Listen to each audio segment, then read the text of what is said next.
Assalamualaikum warahmatullahi wabarakatuh. Perkenalkan, nama saya Adila Nur Ramadan dengan NIM 2362532 dari jurusan Informatika Fakultas Sains dan Teknologi UIN Dato Karama Palu. Saya tergabung di kelompok 1 untuk tugas manajemen proyek teknologi informasi dengan studi kasus pengembangan aplikasi kasir UMKM Kedai Kopi Senja. Berikut ini refleksi saya selama proses pengerjaan. Di proyek ini peran saya adalah quality assurance atau tester, dan bagian dokumen yang saya kerjakan ada di bagian poin F, poin A dan C, yaitu scope, statement, dan WBS dictionary. Untuk scope statement, saya merumuskan apa saja yang termasuk ruang lingkup proyek, seperti modul transaksi, manajemen stok, dan laporan penjualan, sekaligus apa yang secara sengaja tidak kami masukkan, misalnya integrasi pajak otomatis dan dukungan multi cabang. Saya juga menuliskan asumsi dan batasan proyek supaya jelas kondisi apa saja yang jadi dasar perancangan kami. Sementara untuk WBS dictionary, saya mendetailkan 7 workpatch hasil pemecahan WBS lengkap dengan deliverable dan definition of done masing-masing. Jadi bukan cuma daftar pekerjaan, tapi juga tolak ukur kapan sebuah pekerjaan bisa dibilang benar-benar selesai. Di sini kesulitan yang dialami, kalau ditanya bagian kesulitan, bagian tersulit itu ada di menentukan definition of done yang benar-benar terukur untuk siap workpatch. Awalnya saya cenderung menulis definisi selesai yang sifatnya deskriptif saja, misalnya fitur sudah jadi. Tapi sebagai calon QA, saya sadar itu nggak cukup, saya harus mengubahnya jadi kriteria yang bisa diuji.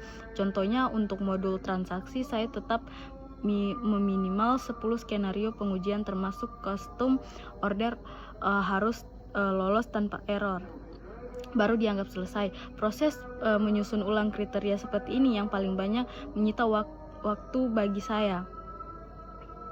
Diskusi tim, di sini ada perdebatan tim antara Agile dan Waterfall.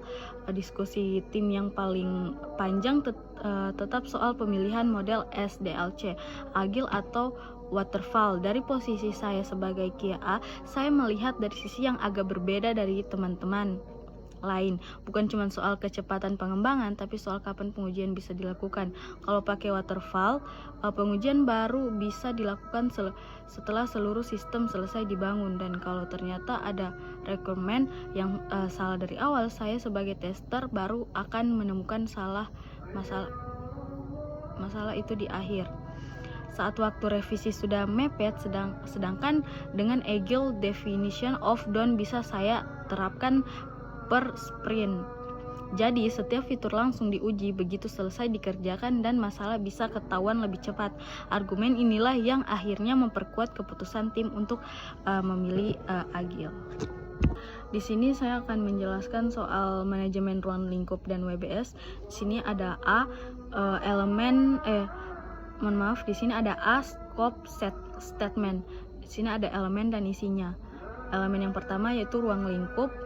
Isinya modul input transaksi termasuk custom order, modul manajemen dan menu manajemen data, menu dan harga, modul manajemen stok bahan baku dengan pengurangan otomatis, modul laporan penjualan, fitur login dan manajemen akun kasir.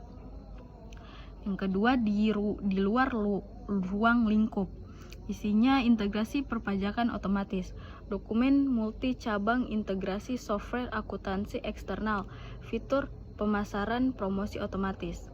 Sini yang ketiga, asumsi, isinya pemilik kedai kopi Senja menyediakan data menu, harga dan bahan baku awal secara lengkap, tersedia koneksi internet stabil.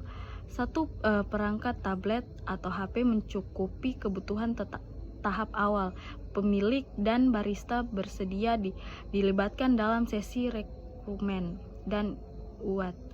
Di sini ada yang keempat, batasan. Di sini isinya waktu pengerjaan dibatasi 12 minggu mengikuti kalender akademik. Anggaran terbatas sehingga hanya menggunakan tools gratis.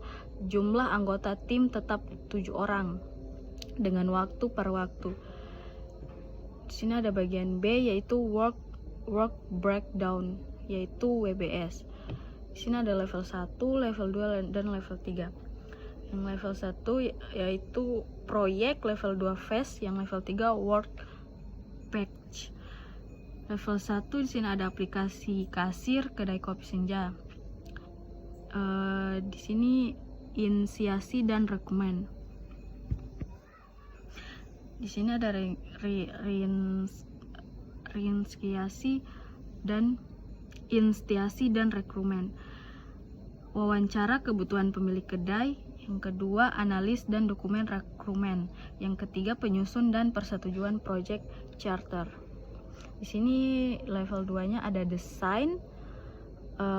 Di sini work page-nya perancangan basis data, perancangan UI dan UX, review dan validasi desain bersama pemilik. Di sini ada yang ketiga, pengembangan. Di work page-nya modul transaksi termasuk custom order, modul manajemen stok bahan baku, modul laporan penjualan, modul login akun kasir. Di sini ada pengujian, unit testing tiap modul, integration testing antar modul, user acceptance testing. Di sini ada deployment dan serah terima. Di sini ada instalasi aplikasi di lokasi kedai, pelatihan barista atau kasir, serah terima dokumen penutup proyek. Di sini ada work breakdown, yaitu aplikasi kasir kedai kopi. Di sini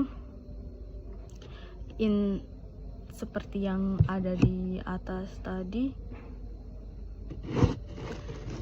Dari pengalaman mengerjakan bagian scope statement dan WBS dictionary,